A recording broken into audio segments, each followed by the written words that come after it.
top 5 best Python libraries for data science in 2023. First one is pandas. It's a library that provides easy to use data structures and data analysis tools. For Python, it is commonly used to work with tabular data such as CSV files, and it's an essential tool for data cleaning and preparation. The second one is numpy. It is used for efficient numerical computation. It provides a powerful n-dimensional array object and a wide variety of mathematical functions. The third one is matplotlib and seaborn for data visualization. We can create a wide variety of static, animated, and interactive visualizations. The fourth one is a very powerful machine learning library, scikit-learn.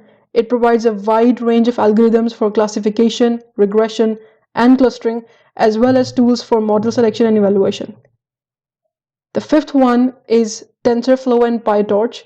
Both are open source and both provides a flexible and powerful platform for building and deploying machine learning models, and it's widely used in industry and academia.